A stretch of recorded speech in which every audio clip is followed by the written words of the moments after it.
It was after midnight when the black truck pulled into a gravel parking area near an Illinois nature preserve. Two prostitutes got out. A man stayed behind the wheel of the truck. The older of the two took a moment to look for her cigarettes, while the other, her daughter, raised a weighted tire iron and got ready to strike. "What the hell, Chrissy?" the woman yelled out as the daughter brought the tire iron down on her head. In moments, the younger had dragged her to the ground in a stranglehold, choking her out. She then dragged the woman back into the brush and went to work on her with a short-bladed folding knife. Bloody-handed and out of breath, she made her way back to the truck and instructed the man to drive away. She had orphaned herself in an effort to protect her own motherhood. Join us as we look into the tawdry lives of Chrissy Roush and her mother, Teresa Poehlman, two women who had been on a lifelong collision course that ended in that fateful moment. Backup 911, what's your emergency? Yeah, I would like to report a possible dead body found out by the Maple Grove Nature Preserve. And have you seen the body, or? Yeah, we just noticed we're on our way out, and we didn't notice it when we came in because we're leaving the same place we came out at. And I just saw something red over to my right going down the trail, and I was like, looks like a person laying there. Went up a little bit further. I didn't get very close to it, about maybe 15 feet away, but no response to... You can confirm it is a person? Yes. Okay. Looks like they're wearing a red tank top. Looks like a female. Red tank top with looks like blood all over her chest too. Okay, you said red all over her chest, like the shirt's not red, but the shirt's red, but yeah, there was like looks like apparently blood or something on her chest that was exposed. Okay, are you willing to go up closer to see what's going on, or do you not want to get up close to it, or? I guess I can trudge up a little bit closer to see what's going on here. Okay, it's up to you. I don't want to make you do something you don't want to do, but if we can check on her to see if, maybe she's still possibly alive or if there's anything else, so. Gotcha. No response. Looks like her throat's been pretty messed up. What's that? Looks like her throat's been pretty messed up. Like I said, there's blood all over her top part of her chest with her red tank top. Okay, does it look like it was maybe cut or what? Can't really tell her head's in the way. Oh man, that looks like it might have been cut. Okay. Do you see any weapons laying around, or? No, I sure don't. Okay. Okay, can you tell, does it seem like it's been there a while, or? Yeah, there's flies starting to gather around. Looks like she's got holes in her shirt too, so she may have been shot. Okay. Deputies and investigators from the McLean County Sheriff's Office were quick to the scene, and they found the body of a middle-aged woman who had been beaten and stabbed multiple times. She had no forms of identification on her. The area was quickly cordoned off, and investigators from the Illinois State Police would also lend their assistance. That evening, the sheriff's office would send out pictures to the local media of a tattoo and a necklace the woman had worn in hopes that someone could identify her. By the next morning, they had received a number of calls, including one from the woman's own parents. She was identified as 47-year-old Teresa Poehlman, who had an adult daughter living in East Peoria, Illinois, and a young son living in Texas. Her daughter had been removed from her custody at the age of 3 to be raised by those parents. The son was in the custody of Teresa's estranged husband. Both relationships had been contentious over the years. The parents went to the local coroner's office and provided positive identification for the woman. However, her daughter, Chrissy Roush, declined to participate, saying that she just couldn't bring herself to see her mother in that condition.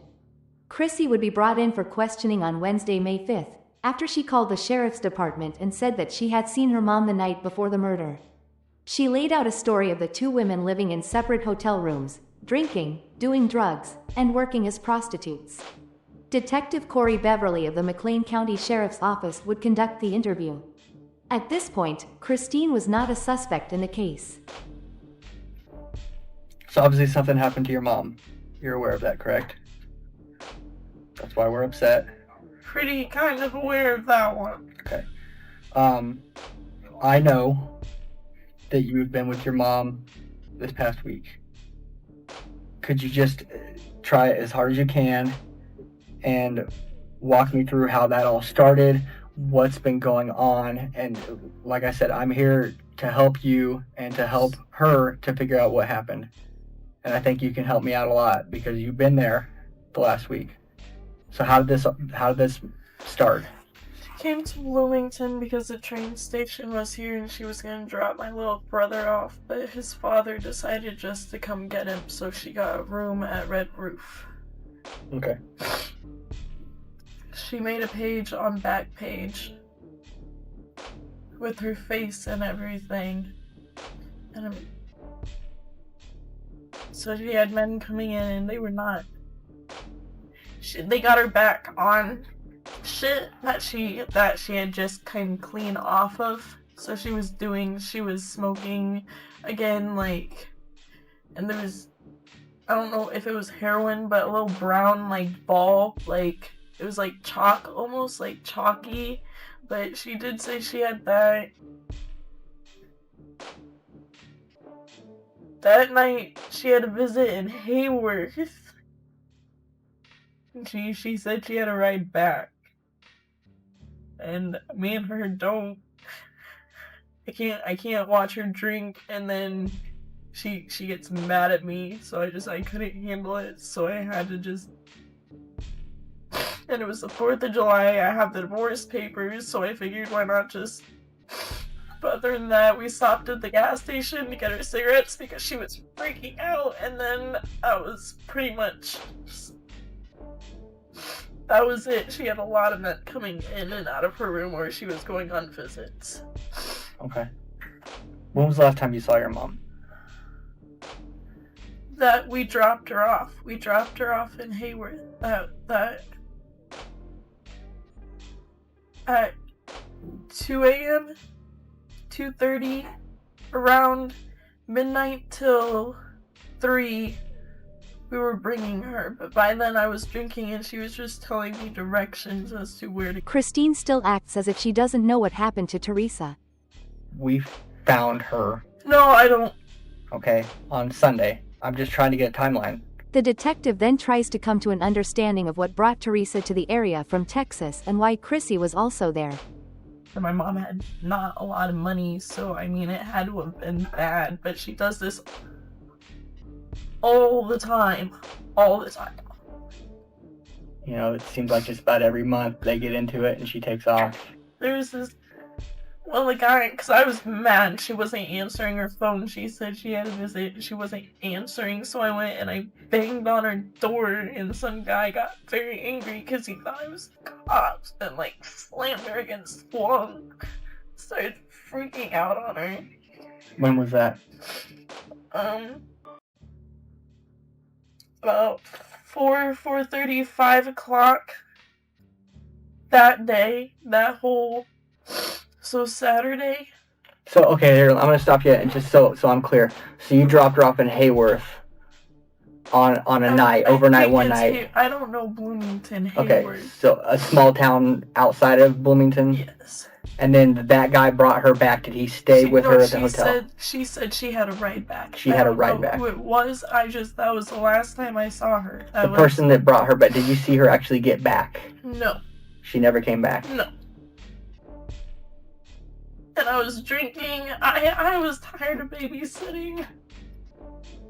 From her using whatever she was using and I got away orders and started using again. And now I left and I stopped babysitting and now she Did you see the guy that you dropped her off? I will admit fully I was trash. I was trash. Who drove her? His name's Matt Isbell. Okay. A friend of yours, right? Yes. Okay. I couldn't handle her anymore. Like, she just... Where's Matt at? Is he from here? He's from, East Peoria, Market Heights. Okay. It's becoming obvious that there's more to the story, and Chrissy is having some trouble keeping the days straight. And she tells him of having run-ins with the clients Teresa had brought to her room, including one who had slammed her mother against a wall during an argument. Before leaving the room for a few minutes, the detective checks to see how Chrissy is holding up under the news. Are you doing okay for a moment? Let me... It's kind of hitting. I'm sober, so I mean... I understand. I mean, you take your time. I'd like to know what... did she overdose? I can't discuss any details about that right now. I threw away most of it, so I don't... You threw away most of what? What she was using.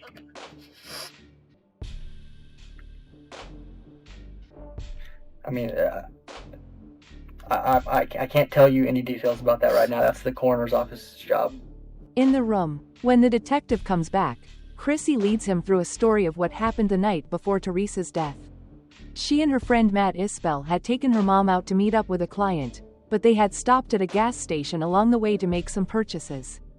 Did you guys stop anywhere in Hayward? Gas station. You stopped at a gas station. So how late would it have been that you dropped her off in what you think is Hayworth? 2:30, around that time, because I was just... Did you drop her off at the gas station, or did you just stop there? We dropped her off around... No, we didn't drop her off at that point. We were going to, because her card was declined at first, and she was trashed walking around in that gas station trying to buy $112 worth of stuff. But no, we didn't. We dropped her off somewhere else. Like, we kept driving. Not very far from the gas station, though, right? Still in that same town? Yeah. Okay. What kind of car does Matt drive? A truck. Do you know what kind? Ford. What color? Diesel. Blue.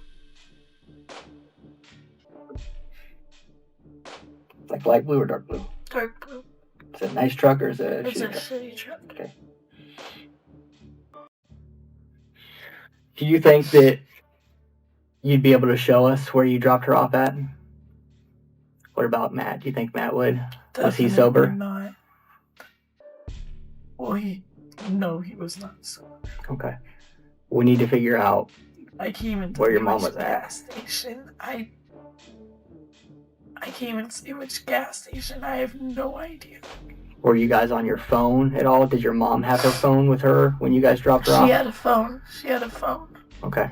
But, What about you? Did you have your phone at that point? I did at that point.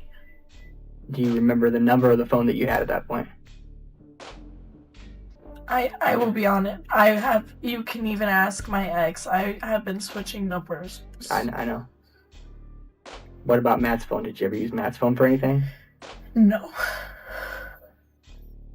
Did Matt have his phone on him? No.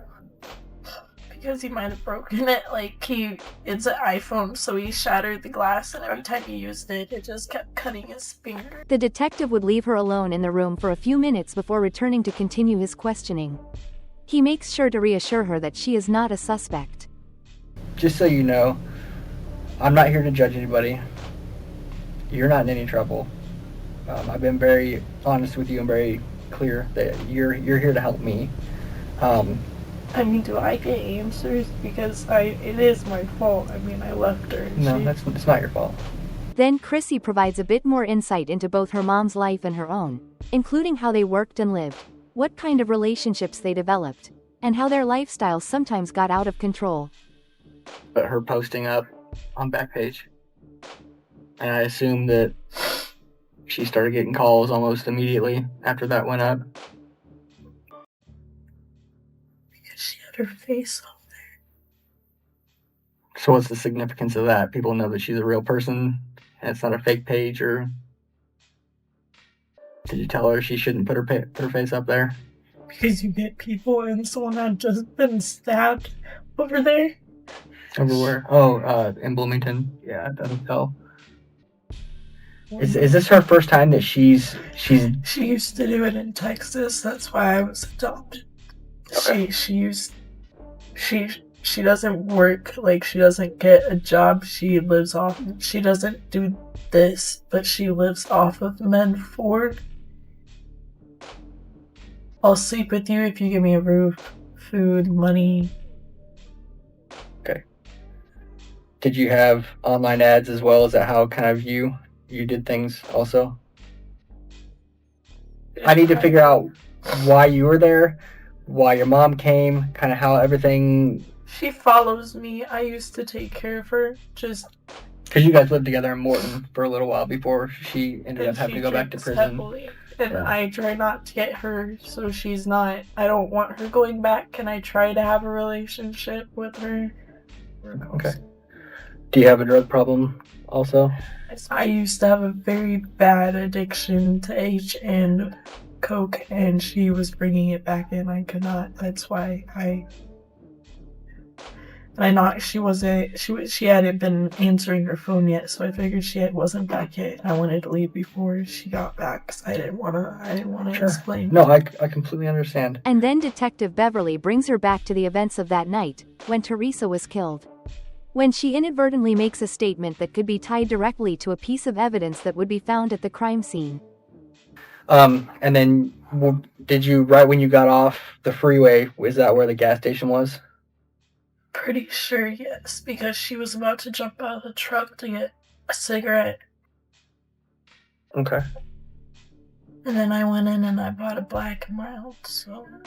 So you actually went in and bought something, too, at the same place? Yeah, while I was waiting for her to try to... And you're sure it was a Subway that was inside there? Yes, it's a Subway, because she was going to get a sandwich, but they were closed. Okay. In the grass near Teresa's savaged body lay a single red cigarette lighter, one that showed no signs of being out in the weather for any period of time, and more tellingly, the plastic-tipped butt of a Black and Mild cigar. After the killing, Chrissy stopped for a smoke to steel herself against what she had just done. Chrissy would continue her story, saying that after dropping her mom off at the location, her mother had reassured her that everything was going to be okay. And then after you dropped her off, she said that she has a ride home. Don't worry about me, Chrissy Bear. I've got a ride. And then you and Matt headed back to the hotel that you guys were at. And then I grabbed the alcohol she promised me I could have in her room. Which is now really horrible because I just...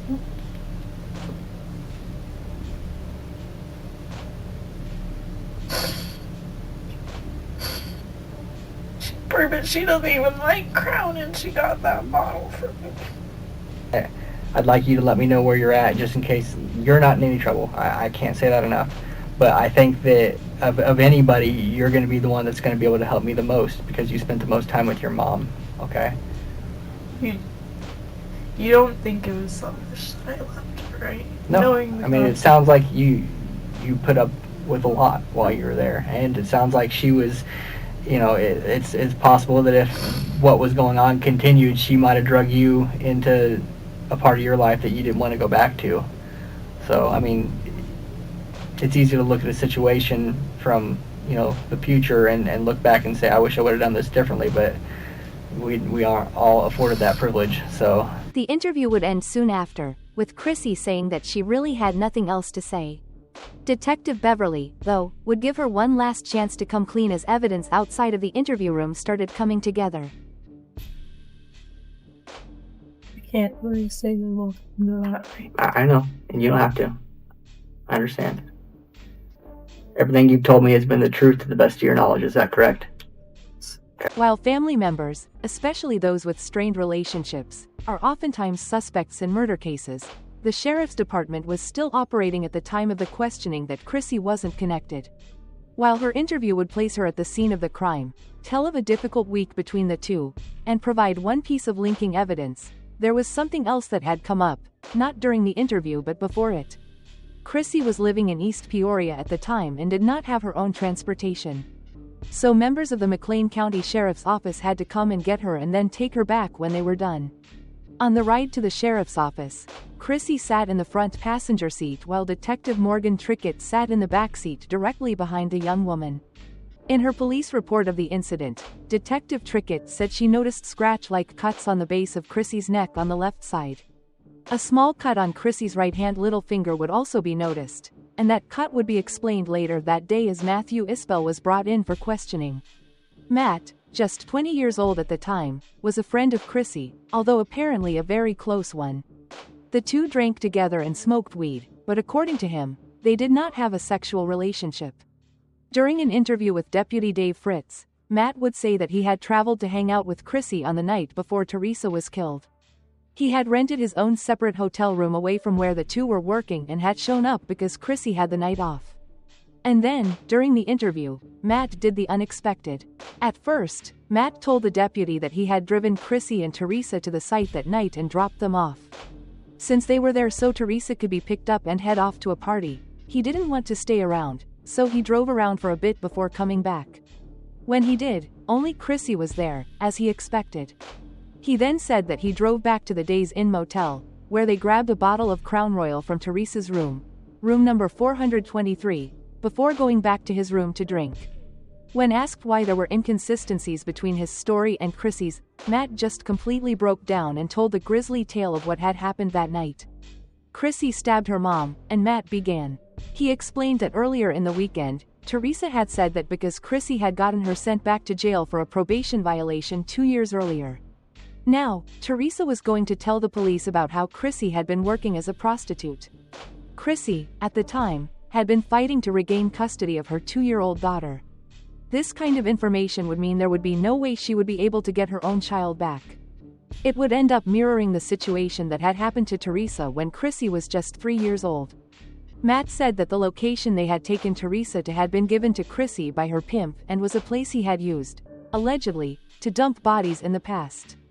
He had advised her to drag the body off into the bushes, take her purse, ID, and cell phone, and then leave. Matt said the pimp told her that he had connections that would take care of the rest. Matt said that the tire iron used in the incident was one from his toolbox in the back of the truck. It had been modified to have a hammerhead welded on one end. That was the end Chrissy had used to hit her mother. He said he was sitting 15 feet away in the truck when the attack began. He said he tried not to look, he did not want to see what was happening. But he looked up when the older lady yelled out, "What the hell, Chrissy?" Chrissy then yelled out that this wasn't going to end the way she wanted it to, and he saw her drag Teresa to the ground, put her arm around her neck, and put her in a chokehold until the woman quit moving. Then Chrissy dragged her into the bushes and was gone for a few minutes. And when she came back out, her hands were covered in blood. Chrissy was also trying to staunch the bleeding from a cut on her little finger and used a long-sleeve Harley-Davidson t-shirt she had been wearing. She was also carrying a knife. The two would go back to the Days Inn motel, as he had said before, but they went to Teresa's room. Chrissy had also taken time to thoroughly wash her hands in the bathroom sink, leaving the bloody knife on the counter. Matt would leave the next morning, but he said Chrissy must have gotten a ride with her pimp back home. Later, she would get Matt to meet her and the pimp at Denny's restaurant in Perkin, Illinois. Matt said the man told him he would take care of disposing of Teresa's ID and other effects along with the knife. He said that Matt and Chrissy would have to get rid of the tire iron and their cell phones so they could not be traced back to the scene. The pimp then told Matt that if he gave up any information, he knew where Matt's family lived and that Matt's mother would be next. Immediately after the meeting, as Chrissy and Matt drove away, they were driving across a bridge on Highway 150. Chrissy attempted to throw the tire iron out of the truck, hoping it would fall into the river below. She missed, however, and hit one of the bridge pillars, causing the weapon to land on the roadway. Matt would circle the location on the map where it had landed and then provide the officer with a drawing of where the tire iron should have been. Shortly thereafter, Detective Trickett was able to recover the weapon right where Matt said it would be. Matt would be placed under arrest for the murder of Teresa Poehlman. Deputies would go back and pick up Chrissy Roush. According to Detective Trickett's police report of the incident, the officer knew this was going to be a close matter of timing. They knew from the earlier interview that she was supposed to check out of the Motel 6 later that day. When they arrived at her room, there was no answer at the door. They entered the room as a welfare check to make sure that nothing had happened to her. She wasn't there. The officers, with the help of the motel manager, waited in the next room for Chrissy to return. When she did return, they quickly knocked on the door and asked her to return to the station with them for a few questions. Detective Trickett said that Chrissy's demeanor had changed greatly since the last time she had been seen. Now she was agitated and nervous. As they asked her a couple of questions, she went across the room, grabbed a glass pipe that she used to smoke marijuana, and tried to light it up right in front of the police officers. They brought her directly back to the station. You were pretty upset last time you were in here. Yeah. I mean, I'm not... I was feeling like that was my fault. Well, I mean, and I'm realizing her decisions aren't. Yeah, her decisions leading up to what happened to her were her decisions, and I agree with you on that. But I think that there's something that you're not being very forthcoming about. There's not at all. You won't find anything because I didn't do anything. I didn't. Okay. I know you're trying. I don't have anything for you. I think you do. Okay. And I think deep down you want to let me know. But I certainly can understand why you'd be scared about it. I'm scared about what? I think you're not being honest about what happened. What happened to your mom? As a matter of fact, I'm pretty positive that I know that you're not being honest with me about what happened to your mom. No. Okay. Just to kind of give you a little taste of what we're talking about. I mean, cell phones, whether the physical cell phone itself is destroyed or not, cell phone records, call history, Lawyer. Tower. Lawyer. Lawyer what? I want a lawyer. You want a lawyer? Okay, so you don't want to talk to me anymore? Okay. Do me a favor, just stay put for me, okay? Detective Beverly would leave the room, not just to shut down the interview, as the request for a lawyer normally does, but also because he noticed Chrissy digging at her fingernails during the interview. He immediately had a team from the state's CSI office come in and place paper bags over her hands. They would later take trimmings of her nails and swab her hands to see if they could find any traces of Teresa's DNA. They left her alone in the room for a long time. After an hour and a half, she begins to lose her composure. "I didn't even do it." While it is very common in interrogations to leave suspects alone with their thoughts and feelings of impending trouble, in this case, Detective Beverly was just down the hall in another interview room talking with Matt Isbell, who had been brought back in from the lockup. There were some issues he wanted to go back over with the young man, especially in light of some of the evidence they had found. There was some possible, blood-like substance on the front of your shorts. Uh-huh. Is there any explanation for that? Right there. Possibly. I want to say they said left side. I'd had ribs that night and it was barbecue sauce. Barbecue sauce? Okay. Yeah. Where'd you have ribs at? My mom's house. Okay. The ribs are still in the fridge. Okay. Well, very good. All right. You don't believe that you got any blood on you? I know that you already told him that her DNA shouldn't be on you because you already explained your involvement. Yeah. Any other explanation as to why there could possibly be any of Teresa's blood on any of your clothing? No. Okay. Officers from the McLean County Sheriff's Office and the state police had searched the home he shared with his parents and his Ford F-250 pickup truck after receiving warrants. Within his bedroom inside the home, they found the clothes that he said he had worn that night, along with a knife similar to the one he had described Chrissy as using that night. The truck would provide a few clues at first glance. It was a mess inside, and it was easy to see how Teresa could have been occupied at the time of the attack looking for a pack of cigarettes, and just as easy to see how the weapons used could have been hidden basically in plain sight. Tellingly, though, certain parts of the passenger car seat and the passenger door where Chrissy would have sat after the killing did show trace amounts of blood, only visible under black light after being treated with luminol. During this time, the CSI team entered Chrissy's room and began taking photos of her for evidence, paying attention to the spot on her neck where she had the scratch as well as the injury to her finger. She is then provided with jail clothes. After the officers leave her alone, the full weight of what is happening seems to come crashing down on her. By this time, Chrissy just wants to know what's going on. She loses her composure again after being left alone, but she will soon find out what is happening on the other side of that door. You want me to put your hands back through your sleeves?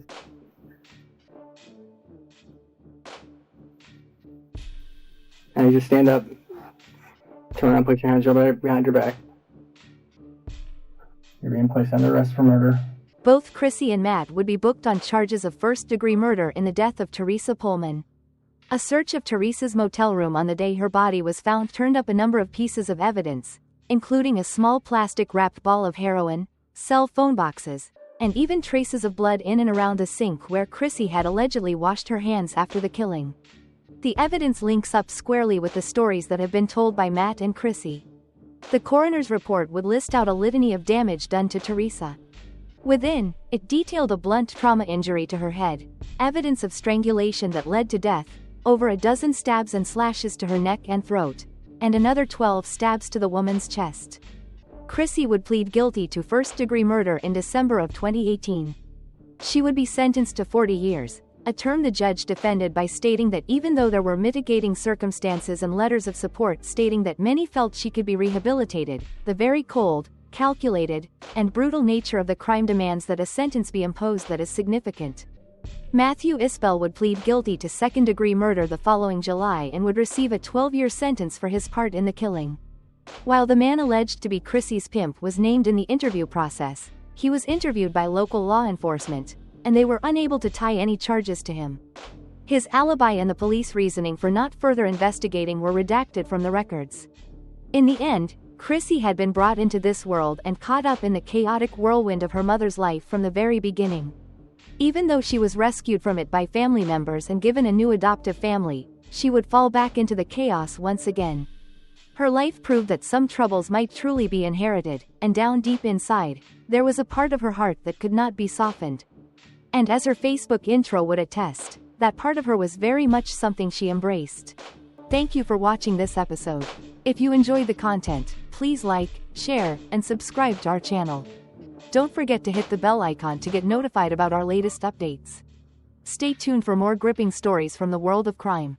Until next time, stay safe and take care.